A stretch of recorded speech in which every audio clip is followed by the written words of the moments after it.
Good morning, students. So, in the last class, we studied how the Constitution provides for a threefold distribution of the legislative powers between the union government and the state government, right? Now, it contains three lists, that is, union list, state list, and the concurrent list. So, union list has those subjects which are of national importance, as in, you have defense of the country, the foreign affairs, banking, communications, currency, all these are part of national importance. Okay, so they are included in the union list because we need a uniform policy on these matters throughout the country. As in, if the laws are about defense, banking, foreign affairs, communication, if they are made, then they are made uniformly for everybody, right? There won't be any change in any of the states. Okay, it's uniform. The union government alone can make laws related to the subjects which are mentioned in the union list. Okay, coming to the state list. Now, state list contains subjects of the state importance and the local importance. Local importance as in the within the borders of the state, and as well as the panchayats. Okay, they are part of the state. Now, here the subjects include police, trade, commerce, agriculture, irrigation, all these. Now, the state governments alone make laws related to the subjects which are mentioned in the state list. Now, one important thing over here, this is a picture which has been taken from the internet, students, to make it classified properly as union, state, and concurrent. You will not use these short forms in your exams. Government, GOVT. No, simply just forget it. Okay, you will write full forms, no short forms for any word allowed. Okay, strictly prohibited. Am I clear with everybody? So this will be state government properly. Now, on these subjects like police, trade, commerce, agriculture, irrigation, the state government systems, they will make the laws. Okay, coming to the concurrent list. Now, all those subjects where both the union as well as the state government make laws, they are the part of concurrent list. So this includes those subjects which has a common interest with both union government also and the state governments also, such as education, forest, trade unions, marriage, adoption, succession, all these factors. Okay, now union list, state list, concurrent list, you see the differentiation in all three of them, how the subjects are demarcated, how the subjects are divided. Now, what about those subjects which do not fall in amongst any of the three lists? Now, those subjects which do not fall amongst any of the three lists, they come with the residuary subjects. They are referred to as residuary subjects. Now, according to the Constitution, the union government has the power to legislate on these residuary subjects.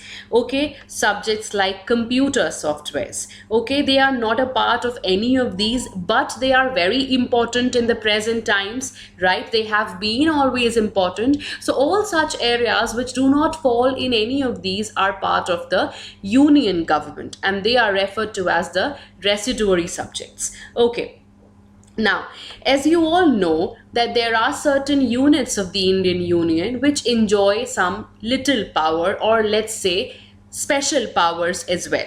Okay, these are two small areas, students, to be referred to as independent states or to be merged with any other existing states. All states within the Indian Union, they do not have identical powers. Okay, for example, earlier, as per your book, earlier you have Jammu and Kashmir. Okay, I have not mentioned it here because Jammu and Kashmir, as per Article 370 of the Indian Constitution, earlier had some special powers. Okay, according to which the Indians who are not permanent residents of Jammu and Kashmir cannot buy land or house there. But now the present government in power has repealed that, has removed that. Okay? And that is why, due to all these changes which has been made in Jammu and Kashmir, I have not referred to that part over here. Okay? But it is still important for you. All right? Now, there are certain states, there are certain units of the Indian Union which enjoy very little power. There are areas which are too small to become an independent state, but they cannot be merged with any of the existing states. And these areas are known as the Union territories, such as Chandigarh, Delhi, Lakshadweep. They are all referred to as union territories because these territories do not have the powers of a state. And since they are under the union government, so they cannot be referred to as a state. They are referred because they are too small to become an independent state, and therefore they cannot be merged with any other existing states. That is why they are referred to as the union territories. The central government has special powers in running these areas. Okay? Now, let's come to the next part. Now, in the change of the government, the sharing of power between the union government and the state government is very important for the basic structure of the Indian Constitution. So your question should be, is it easy to change that power sharing arrangement? It is not, students. It is not. Why?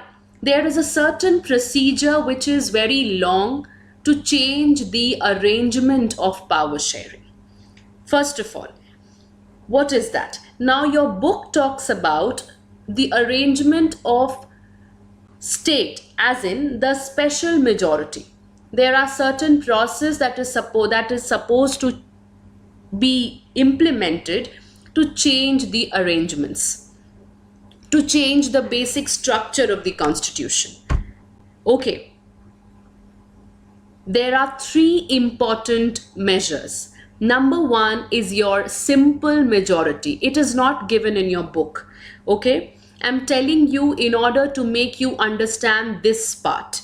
Okay. Let's first understand the first thing, that is the simple majority, okay, which you do not have to study here. Next is your next amendment process is your special majority of the parliament. Okay, you do not have to know about that also. Okay, because we all are studying about the federal structure, so this part is your special majority of the parliament and the consent of the state. Okay, which is your third procedure to change the power sharing arrangement. Okay, now what is it? So those provisions, I'm talking about this one now. Okay, those provisions of the constitution which are related to the federal structure of the polity, that can be amended by a special majority of the parliament and also with the consent of half of the state legislatures by simple majority. Okay, now here if one or some or maybe all of the remaining states, they take no action on the bill, it doesn't matter.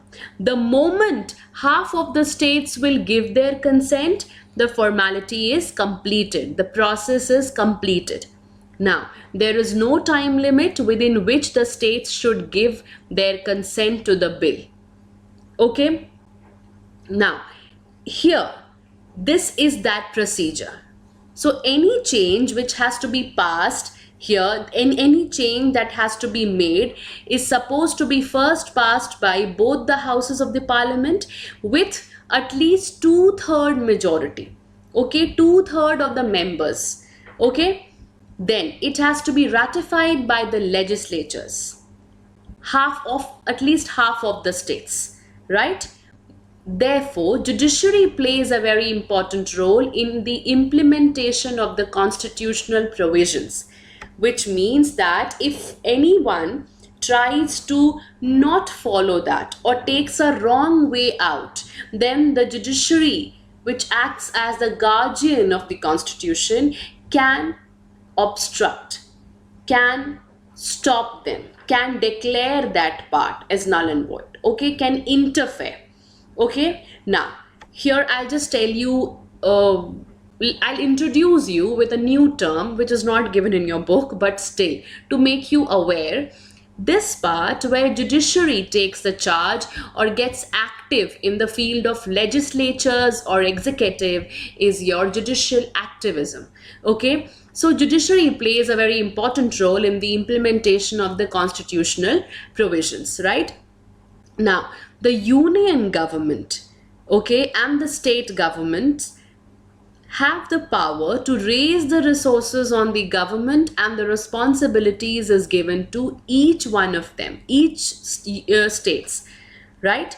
Now here with judiciary I meant only for Supreme Court and the High Court, okay, because it is about the federal matters. So there will be only the central court, that is a Supreme Court, and the state court, that is a High Court, which will be involved. Okay, now here you don't have to write or study about any, or rather think also about, as per exams point of view, about any other process except this process, that is the third process of amendment. Amendment, as per article 368 of the constitution, the amendment process should be limited till the third part, as per your syllabus, okay, the third procedure, right, where you need the majority of 2/3. Okay, it should be passed by both the houses with at least 2/3 majority, number one. Number two, it has to be ratified by the legislature of at least half of the states, half of the total states rather. And the judiciary plays an important role here. And lastly, you have the union and the state governments who have the power to raise the resources by levying the taxes.